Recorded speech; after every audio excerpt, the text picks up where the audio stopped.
এই মুর্শিদাবাদ জেলায় বিজেপির তিনটে এজেন্সি কাজ করছে।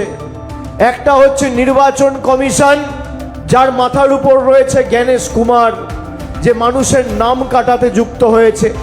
দ্বিতীয় এজেন্সি কংগ্রেসের অধীর চৌধুরী, যার নিরাপত্তার দায়িত্বে রয়েছে অমিত শাহের কেন্দ্রীয় বাহিনী। আর তৃতীয় এজেন্সি হুমায়ুন কবির আর আসাউদ্দিন ওয়েসির মিম আর ডিম। একদিকে মিম আর একদিকে ডিম, যারা এদিক ওদিক বিজেপির থেকে টাকা নিয়ে মুর্শিদাবাদে অশান্তি করার চেষ্টা করছে।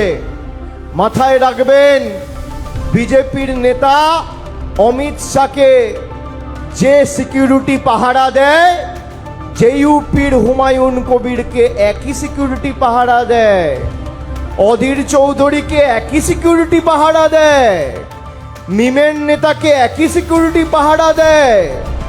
এদেরকে কোনোদিন ইডি সিবিআই ডাকে না। এটাই হচ্ছে এদের সাথে সেটিং। যেখানে আপনারা বিপদে পড়েছেন, কোনোদিন বাইরে থেকে কোনো সংখ্যালঘু নেতা এসে আপনাদের সাহায্য করেনি, পাশে তৃণমূল কংগ্রেস দাঁড়িয়েছে। এই ক্যাম্প করে এসআইআর এর সময় ভারতবর্ষে 28টা রাজ্য আর 8টা কেন্দ্রশাসিত অঞ্চল আছে।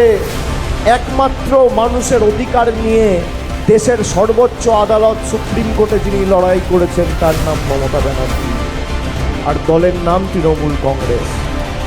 সিপিএম অতীত, আর এখানে কংগ্রেসকে ভোট দেওয়া মানে বিজেপির হাত শক্তিশালী করা। অধীর চৌধুরীদের ভোট দেওয়া মানে পরোক্ষভাবে বিজেপিকে সমর্থন করা।